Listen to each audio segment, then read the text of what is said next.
Well, mothers and daughters go through a lot together. And in the case of Annabella Rockwell and her mother, they walked through a journey of being deprogrammed and essentially walking away from a modern day cult after college. Annabella and her mother, Melinda Rockwell, they join us now to tell their story from indoctrination to now Annabella working at PragerU. Annabella and Melinda, thank you both so much for being here today. Thank you, Virginia. Thank you. So, Annabella, I want you just to share a little bit of your story. You chose to go to Mount Holyoke in Massachusetts. Mount Holyoke is a very prestigious girls' school. It's one of the original Seven Sisters colleges. Why did you choose to attend Mount Holyoke? Mount Holyoke is the oldest women's college in the country, and I thought it was beautiful in Western Massachusetts. And it is so prestigious, as you said. I was so excited when I got in, and I knew that it would be so academically rigorous. I think I was almost surprised I got in, so I had to go there because it's such a good school. Of course. Well, and what was that first semester like? Walking onto campus thinking, wow, I can't believe I'm here. You've worked hard. What were those first couple of months like? I was so excited. I was so eager to learn. It was a little bit of a culture shock initially coming from South Florida, which is where I went to school, to Western Massachusetts. The style was very different for one. I've spoken about there was this kind of ritualistic haircut in the first semester where a lot of first years, as we called them, instead of freshmen, we didn't use the term freshman because it was a women's college. First years, they would sort of, shave their hair as a form of rebellion and kind of, allegiance to the community, if you will. So the style was just very different, but I was still excited. Everything was so different. It was so new, and we were going deep into really interesting topics, and I loved it at first. Yeah. And when did you start to notice a shift in yourself, or what were some of the things that you started hearing, or maybe whether it was college professors or some of your fellow students that started to challenge maybe the way that you were raised or your own beliefs? My sophomore year was the Obama-Romney election, and I remember not agreeing with most of my peers at the time, and that was the first time I think any political views had really been challenged. And I very quickly learned if I sort of said anything that I might be shut down, and I really started to question my own beliefs. I was like, well, maybe I am wrong. Maybe this isn't right. When I actually felt myself changing and seeing it, and it reflected in all my relationships outside of school, so, with my family and my friends that I'd grown up with, was really my junior year, because I started taking gender studies courses, and I was, made aware of the patriarchy and the oppression that we experience in this country and how toxic it is, and that really the root of all of our problems in America is this toxic, white, heterosexual, cis male culture. At the time I was dating, a man. I have a white father, and it became such a complex of, hatred towards the people that I knew, and it made everything very difficult and very tense because it also came up constantly. It was such an obsession of, okay, there's this oppression now, and we really have to fight it. And my mom, you're a victim. But, she wouldn't accept that. And that caused contention between the two of us because I was trying to show her what I had learned. Well, Melinda, I would love to get your perspective as Annabella was coming home from college on breaks or over the summer as you were talking with her on the phone. When did you start to pick up on, wait, something is different with my daughter? Well, you expect certain things when people go to a liberal arts college and they want to rebel against anything. It doesn't matter. And that's natural. But when it starts at a certain age, it's a different story. So she came home. The first 2 years, she had a beau that would come visit her. And that kept her a little grounded in the past and in being a little lighter. Like, not everything is so serious.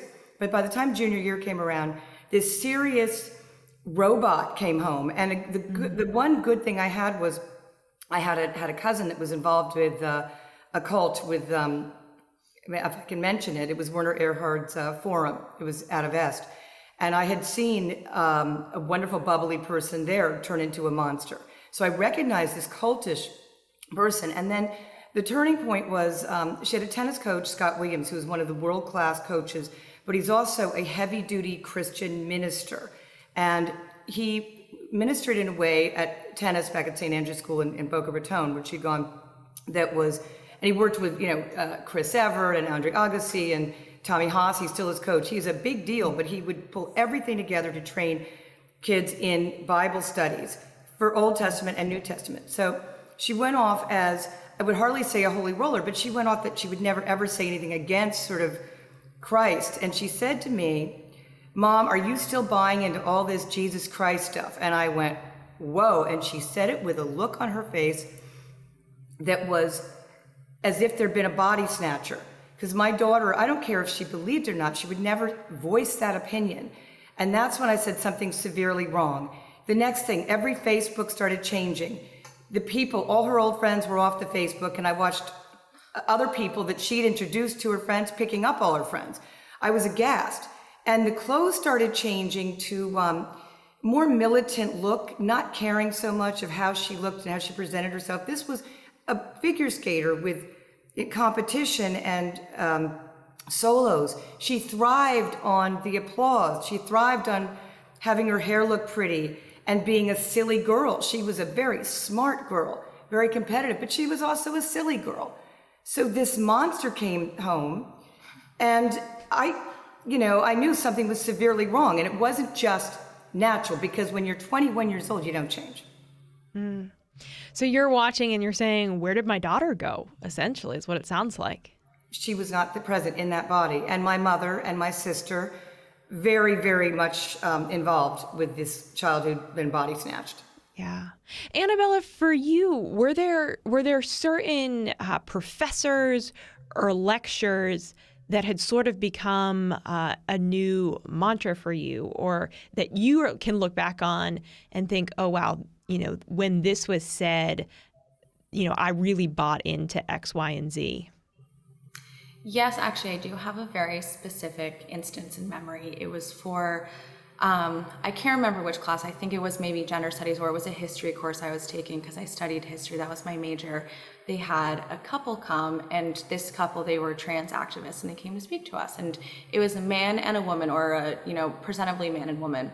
It actually turned out that this man was a trans man, and this couple had originally been a lesbian couple. So it was two women, and then one of the women transitioned into being a man, and this man spoke about how he started to gain that kind of male privilege and be in the boys' club, and basically, and this was, an auditorium that was filled listening to them. So a lot of students came to this talk, and I remember this lecture thinking, wow, like this one lesbian woman is losing her lesbian identity because her partner is transitioning into a man, and this now man is telling us that he went from being, a woman and discriminated against to now being a part of the boys' club and has access to all these things, and kind of the idea of like there's no room for a woman at the boardroom table, right? Which isn't true. It's not the case, but I was really being told this, and it shifted so much of my view because I started to look at people as having an inherent bias and feeling so sympathetic towards any kind of marginalized community, and it was really pushed on us. And then I really had this idea put on me that like, I'm a woman, because I'm a woman, I'm other, I'm different, I'm not just like a man in a man's world. And that's so heavy. And my mom kind of said that I came back really serious, and that's it, because everything did become serious. Everything turned into an issue, and it made it so I couldn't just like be light anymore, be happy. I was constantly in this sort of mental prison of like, well, there's so many things wrong in the world. I have so many things I have to fight. And the irony is that like, now, on the other side, of course, I realize women do have equal rights. I've had so many opportunities, I've been given everything. And it's such a shame that I was really trapped in that, and so many people are still trapped in that. And you miss out on so many opportunities to further yourself, even if it's in your career, in your family, or in life in general, by thinking that so many things are against you. Yeah. Melinda, when did you say, okay, I need to get my daughter help, and what did that look like? My mother was very much involved with this because she could not believe what had happened. And my sister, my mother lives in the area, my sister was in New York, and I said, I've got to do something. So I started researching every sort of cult deprogrammer there was in the book. People who'd written books, people who charged a fortune, people who didn't charge a fortune. I remember finding a case in Connecticut where there was something to do with a brainwashing, and I followed the case. I went through the courthouse. I found who the lawyers were, and I found who the deprogrammers were. I read everything about every cult in history, whether it was the Moonies or the Children of God, and I was not going to tolerate this because my daughter did not grow and change naturally, organically. I saw the classes. I sat in the couple years for the parent open house, and even the German class, the German teacher was babbling on about some gender thing. So having been a single mother, now her father was very much in her life, but I was a single mother who picked up and moved to Nassau, Bahamas, got a job, worked, supported her, put her in private school, paid for all her lessons. For this to come out of my daughter's mouth was so insane, was so completely wrong. So the research I did was only about getting professional help. What could I do? Ross Perot had a team once. I knew somebody that would actually take the children out of the cults and put them in a motel. I never thought about doing this, but I talked to the people to deprogram them, because it was no different than if your child was on the street with drugs. Would you leave your child there to be a drug addict, or would you try to get them off the street and help them? It was the same thing for me, for her family. Yeah.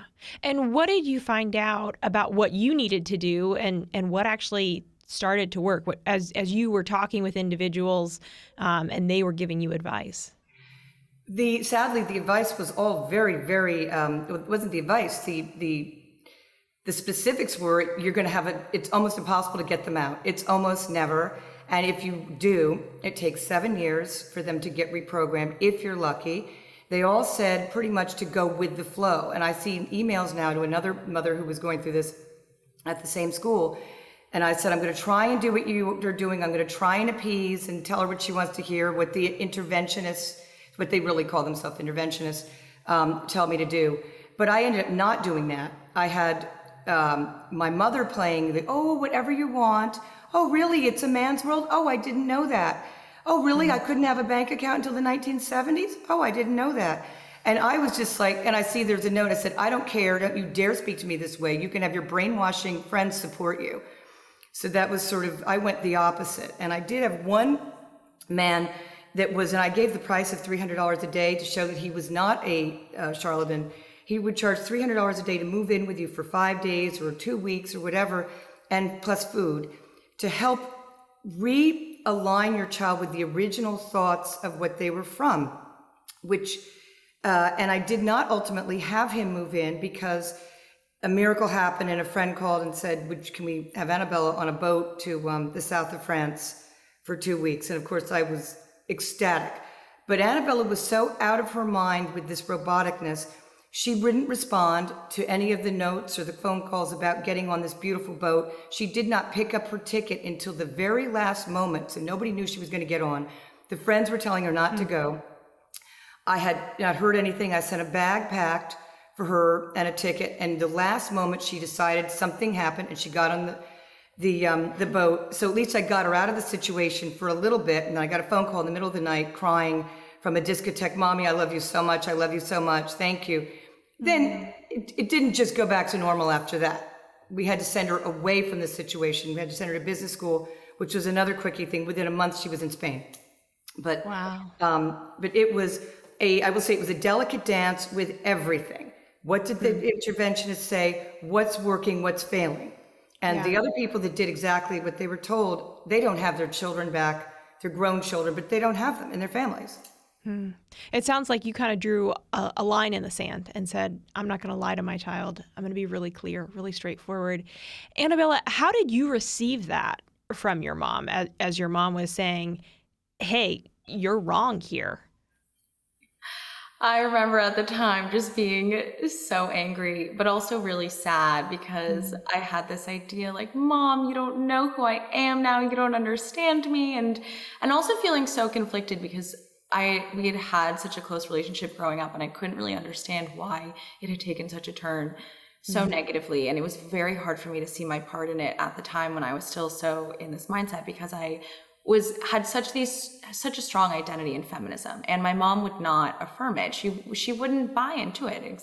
The example of the credit card, like I really felt that, I was told that like women couldn't have credit cards and that we were second-class citizens up until a certain point, and she wouldn't acknowledge that, and she would actually fight it and give me other information and other real life scenarios, and I just sort of disregarded it because I'm like, oh, she's my mom, she's going to tell me that regardless. But it was very, very scary. I was very anxious. Of course, it's so sad not having a relationship with your family when you've been so close with them, but I also was very untethered to who I was. And because of that, I felt a little bit like I was drowning. I was trying to find sort of meaning again, and I was finding it in all the wrong places. I was finding it in these ideals. I remember even when I went to go live abroad, which part of that was to remove myself from the scenario. And I again was like running away. I was kind of searching for who I was before. I became really obsessed with environmentalism, and it totally took over my entire diet and everything, using paper towels, like the most simple thing became a really big deal because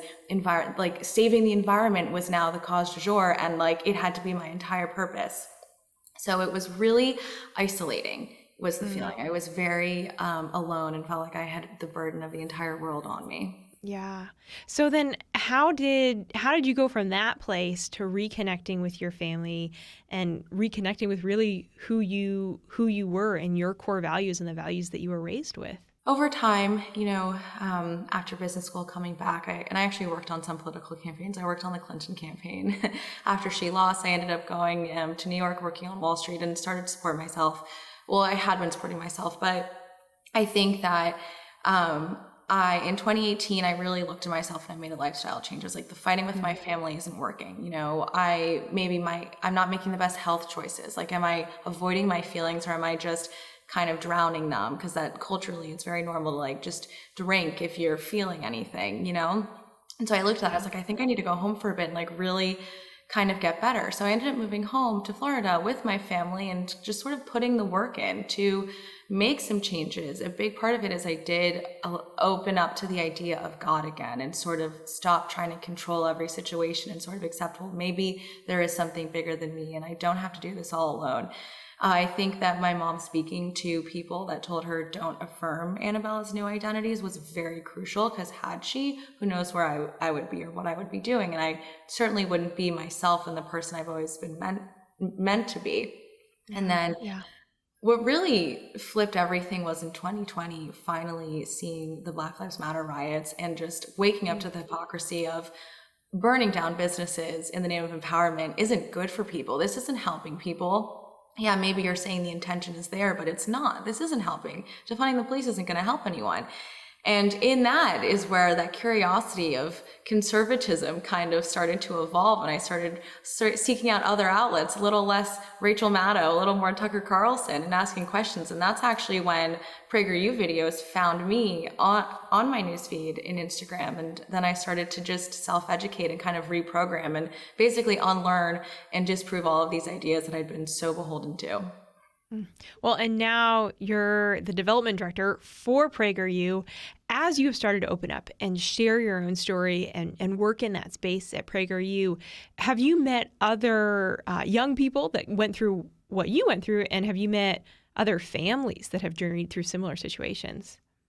Yes, we actually have our personality, Amla Apunabi, who had a very similar story. She was a progressive organizer, and it's funny because she was a progressive organizer at the same time that I was, and she had an experience where she too kind of saw the light, and for her it was very race-centered. For me it was very gender-centered, but because she's half Black, half white, and she has amazing stories. Her story is incredible about how she kind of saw the light as well, a similar time, and again it was tied into the riots.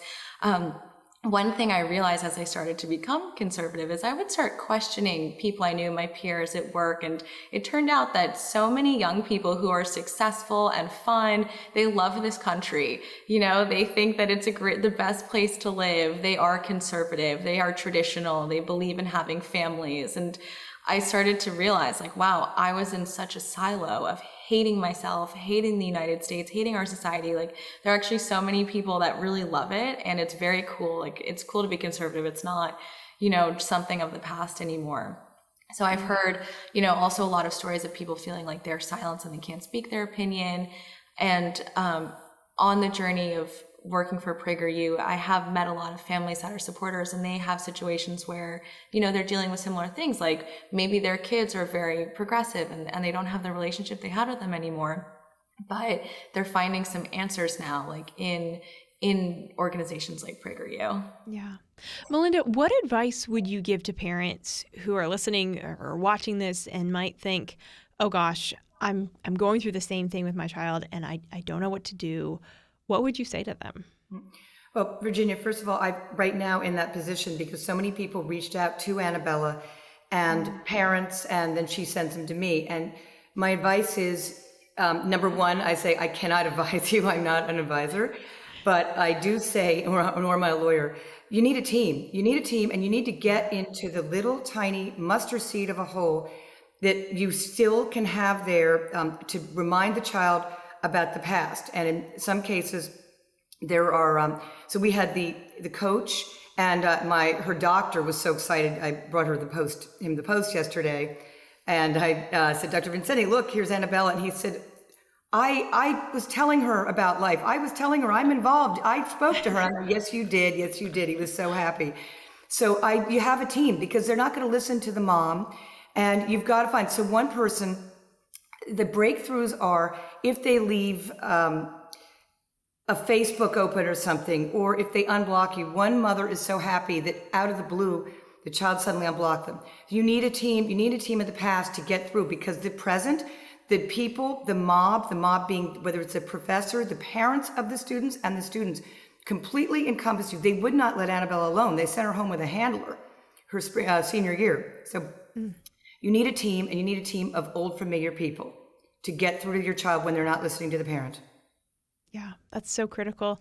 Annabella, for you, what was something that your mom did that was so helpful that you would say would be advice for parents? And, what advice would you give for young people who are in that season of wrestling, who've maybe gone off to college and they're sort of exploring and they're pushing back maybe against some of the things that they were raised with, and some of that might be healthy, but there's a fine line there. What would you say to them?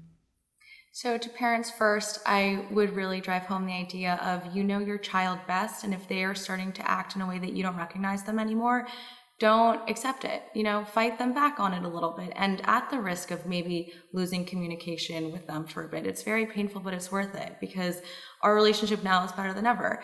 And I think there's something to be said also of family keeping close, having lots of people check in on your child if you feel that they're starting to stray. And to current students, I would say, if you're convicted, raise your hand. You have to challenge.